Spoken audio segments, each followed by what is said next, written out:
Welcome to the Bodacious Women in Cannabis podcast, the show where the bold and brilliant women cannabis business leaders share their journey and their expertise. Here's your host, Susan Burns. Hello and welcome to Bodacious Women in Cannabis. I'm your podcast host, Susan Burns, a lawyer by day and a podcast host by day also, I guess. Yeah. Nothing delights me more as a lawyer in the cannabis business than showcasing bodacious women in cannabis. Today, you are in for a treat. Really. We have Molly Cronk from MJ Haberdashery, owner, founder of MJ Haberdashery, and a farmer. Yeah. Molly, welcome. Thank you, Susan. Thank you for having me. I'm so excited to be here. Yeah. So I already said you were a farmer, but you're many, many other things. Tell us about what brought you into the cannabis business, what you do. Tell us about the farm. Yeah, I would say it's a big question, but just start. It is a big question, but it's a good place to start. Yeah. So I was not your typical cannabis consumer. I had really nothing against it, but it really wasn't in my wheelhouse. I just wasn't really exposed to it. But in 2016, my brother was diagnosed with leukemia, and that's really where the whole thing started. With leukemia, you said? Leukemia, yeah. Oh my gosh. I'd already researched a little bit about it. I didn't know about Rick Simpson Oil, but I knew that cannabis was good for cancer. And so I found a podcast like right? And I was a cook in Arizona at a dude ranch, and I was listening to a podcast on these exact headphones, as a matter of fact. Like 4:00 in the morning, I'm making the biscuits, making the hash browns for the dude ranch. And I hear this podcast, and there's a gentleman on there. His name was Uncle Pete. What was it? Uncle Pete. His Uncle name was Pete. He refers to himself as Uncle Pete. Yeah. He was on a podcast. It was called Cannabis Health Radio. And she asked him what types of cancers respond the best to Rick Simpson Oil. And he said, without hesitation, blood cancers. That's what this works the best for. And so I teared up and, tuned in and listened to the rest of the podcast. And then as soon as I got off of work, as soon as breakfast was served, I went back to my room. I called Uncle Pete, said, my brother has leukemia. It's a blood cancer. What should I do? And I didn't know him. He never met me before, but he donated a whole $3,000 worth of Rick Simpson Oil for me. And he said, I can't mail it to you, but if you could get to Michigan, I'll give it to you. And my gosh. How generous. Yeah. I wanted to learn how to make it. I wanted to grow it because, like you said, I'm a farmer. We're people, we're DUIs. DYIs. Yeah. Thank you. He said, Molly, you don't have time. If it was my brother, I would get it in him as fast as you can. So just come and get it. And I promised him to pay it forward. And I have been doing that ever since. So that's what got me started. I was donated some Rick Simpson Oil, and it changed the trajectory of my life. And I've been donating it and giving it to people ever since. And then halfway through me perfecting what I consider perfecting Rick Simpson Oil, Minnesota passed the law that it was legal. And now I'm sitting talking to you. Yeah. That's great. So for people who don't know, for our listeners who don't know, tell us about Rick Simpson Oil. All right. Because it's an old. Yeah. It started a long time ago. I think it was 2003 that Rick Simpson did this video, and it was basically a FU to the doctor that denied him he had cancer. He cured the cancer, skin cancer, with this essential oil that he made from the cannabis plant. And the doctor said, "You were misdiagnosed. You never had cancer." And so he was like, "Well, I'm just gonna," he is a very brave man. He made a video that shows how to make the oil and showed it to everyone that said, "You can do this." He empowered thousands and thousands of people. It went viral. It's called Run from the Cure, or Phoenix Tears. And it basically showed people how to make an essential oil from cannabis with a rice cooker and some Everclear. That's not how I make it now, but that was the first step. Yeah. So, and it comes from the hemp plant. Well, or can it come from either hemp or marijuana? It needs to come from depending on what you're treating. Most of the time you really need that high THC.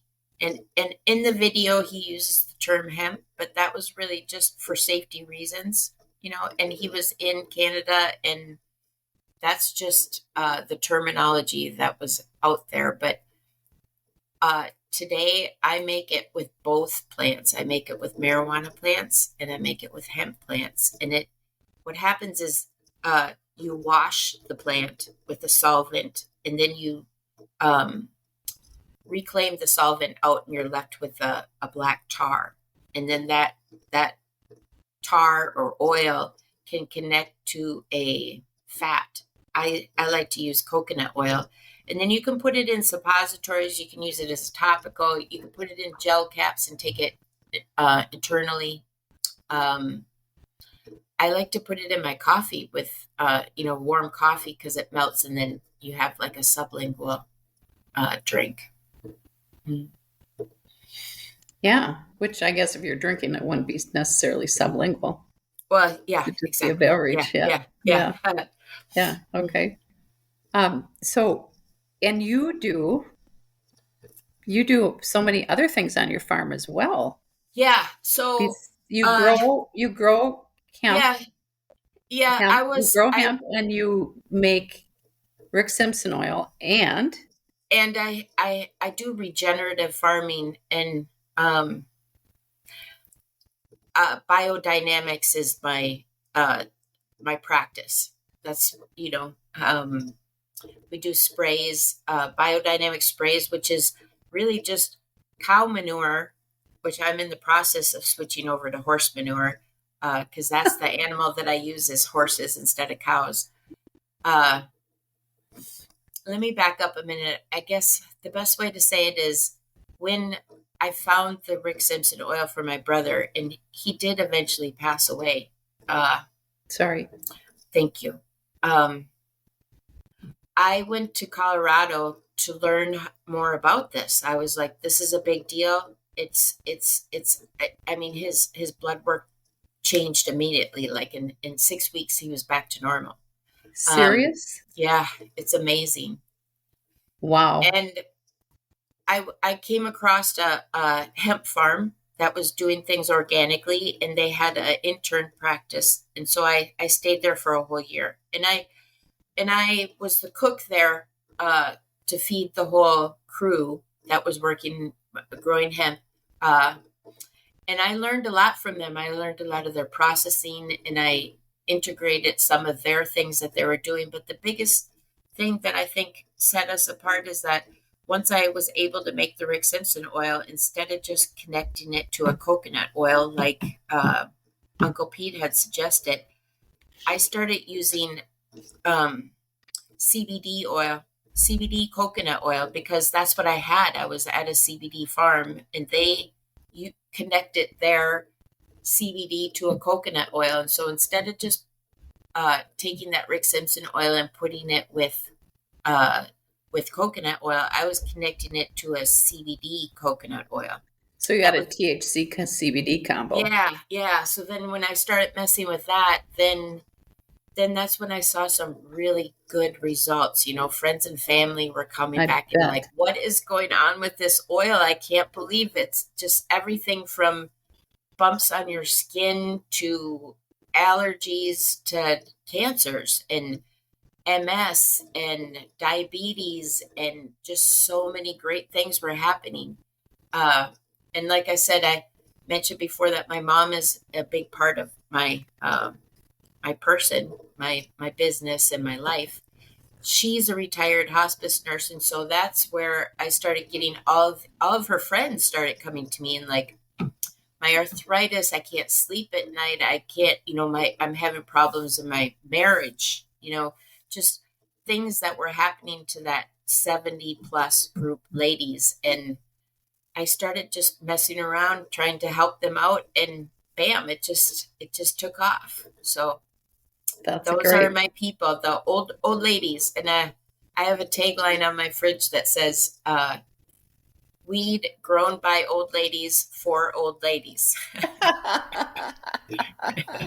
Well, no, it's not just old ladies. You told me before we started the interview that you're on a 3-generation family farm. Yeah, that is true. You have That's true. 3 generations of women. Yeah, so this Tell our farm, listeners about that. That's awesome. yeah, it is neat. So the farm that we have is only 10 minutes from St. Paul, but it's was originally a dairy farm, and my parents bought it 50 years ago. And it is set up with three households in this one house. It's got 3 different addresses and separate entrances, but it's I have the top 2 floors, and I have the processing room and the drying room and my office, and all the business stuff is on the top 2 floors.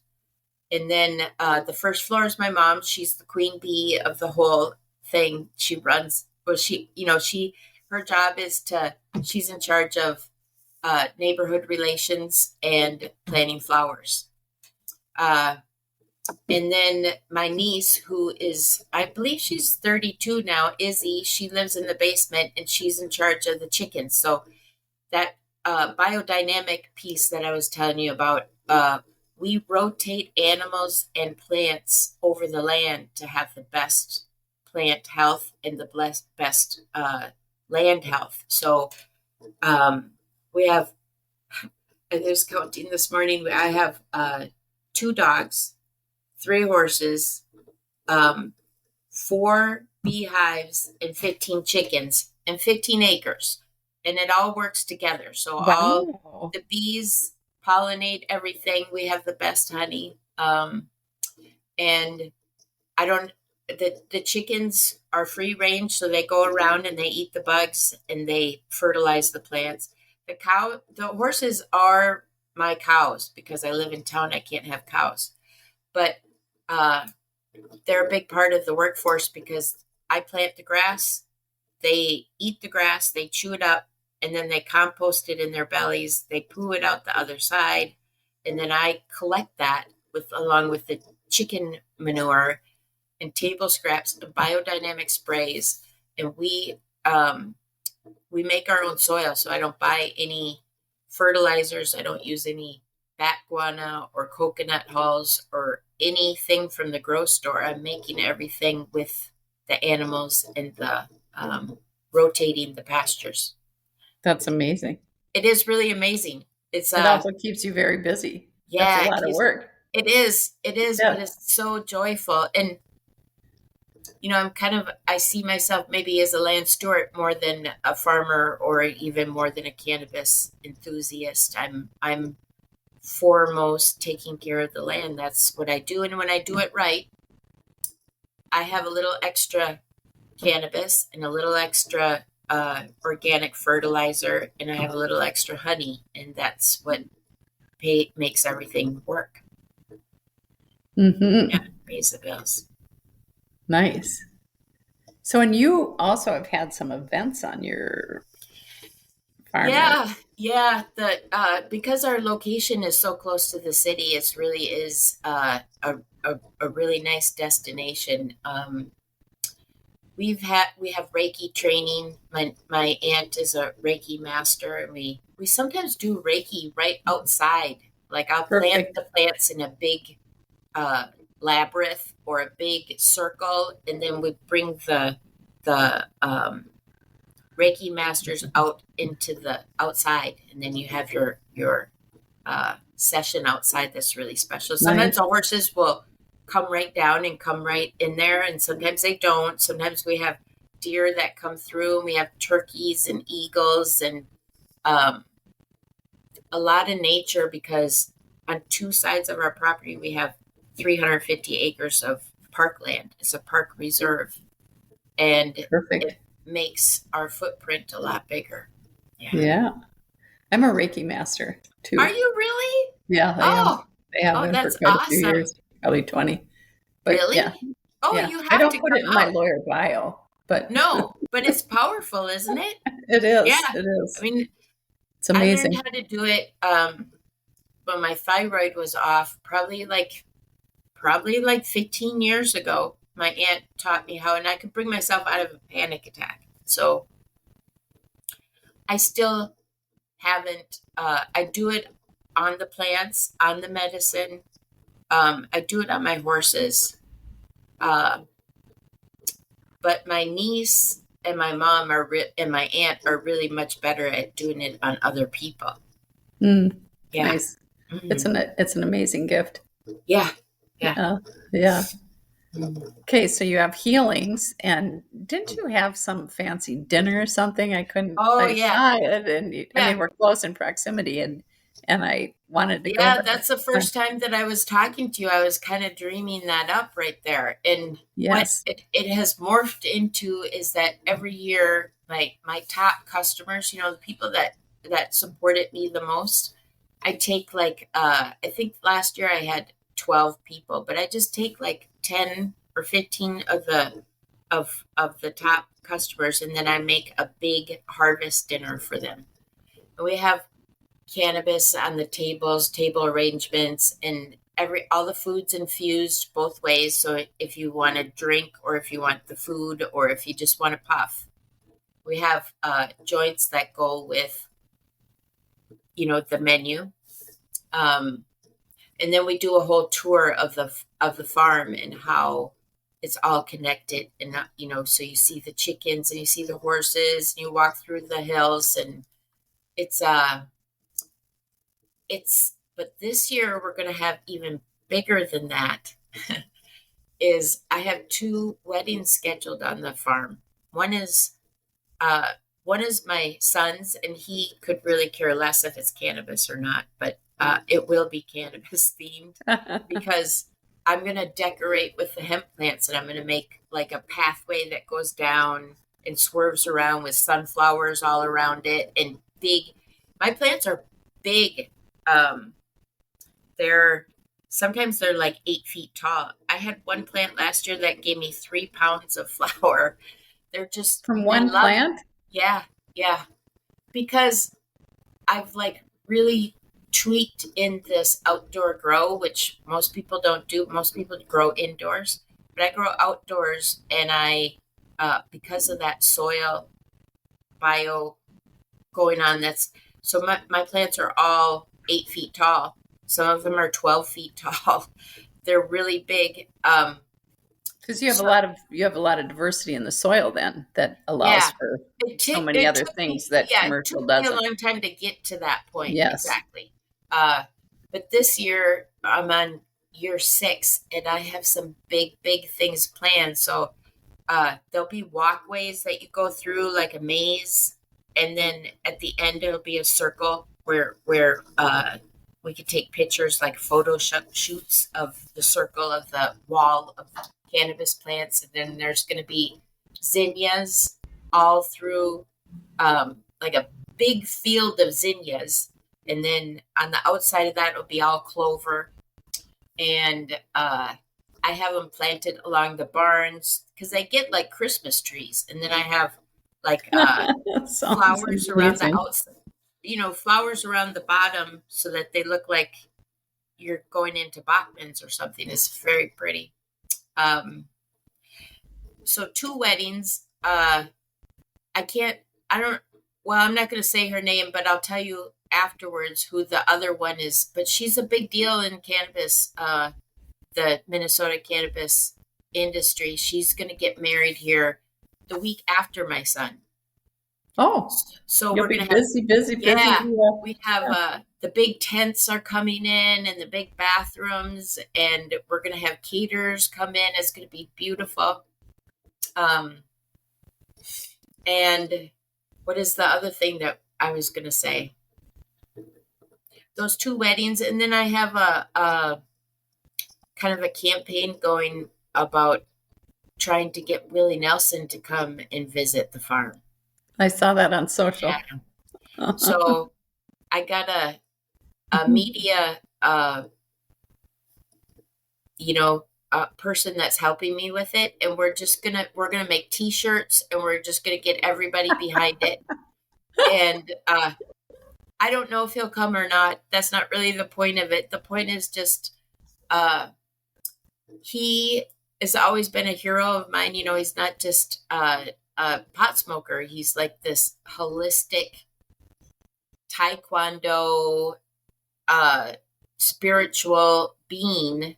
He's an artistic hero of mine. And so we're just going to try to have some fun with it. That sounds fun. Yeah. It looks like you're having fun. Speaking of social media, I usually do this at the end, but since we're talking about your social media campaign, tell people where they can find you, how they can find you. Thank you. So what I put the most effort into is that Instagram, and I'm under my name, which is Cronk Molly, and then it's at Instagram, and then it has MJ Haberdashery. I think you can find it both ways, but I originally set it up with just my name. So then, at Cronk, Cronk, Molly, Molly. Yes. Thank you. Mm-hmm. Or MJ Haberdashery. And MJ Haberdashery. Yeah, we have a website, and you can order some of the CBD products on there. But if you're interested in the RSO or the other things that we do, you need to come to the farm. And we're open 2 days a week. Actually, I just, for this month, opened up another one. So I'm 3 days a week now. I don't know if that will sustain through the winter. When the summer comes and I'm more busy, I might go back to 1 or 2 days. But currently, you can come to the farm on Wednesdays, Saturdays, and Sundays. And MJHaberdashery.com. And I do spell it incorrectly on purpose. Well, that's how you spell it. It's MJ Haberdashery with all A's. So it's HABADASHARY.com. And you can schedule a visit there, which I hope you do soon, Susan. I will. I didn't know that you were a Reiki master. That's awesome. I think this is the first time I've said that out loud in a lot of years. So, I don't have occasion to do it. It's not my main practice. Yeah. So. But along with your bodacious women message it is a lot of women that are in the Reiki thing. And we might have like 5 or 6 of them, and we'll do like a little circle. And we'll just meditate together, and it is really powerful. I imagine it is. Mm-hmm. Some of the biodynamic practices are a little witchy on their own, and so one of the guys I like, his name is Brian. He says sometimes we do dance around in the moonlight. But that's just because we want to. That's not because it's not required. It's not required. We just like to. Yeah. But it is about being tied into the seasons, and I think that's a big part of what we do here. Is that every season has a reason, and that we're really tied into what time of the year it is, what we're doing, what we're eating, and where we are in the solar system at that point. So it's simple and complicated at the same time. Yeah, it is. So tell me, Ms. Molly, what is your unique brand of bodaciousness? What makes you, Molly Cronk, uniquely bodacious? I would say the thing that really separates me is the farm and Rick Simpson Oil. You did a nice job on. Oh, hold on, that's my tax man. A great job of leading me through this, but I would say it is Rick Simpson Oil, which is a concentrated form of cannabis oil that's widely known for cancer treatment. I'm using a full plant extract, which is also uncommon in Minnesota. I try to be transparent, so I want people to come out and see the plant, see where I process them, see what's going on, see the lab tests, and touch the plant and really have a relationship with me, because I want people to know that they can trust me. They can come to, my family is well known and trusted. We've been here a long time. We intend to be here for a long time. And we want to build a community where people can grow their own medicine.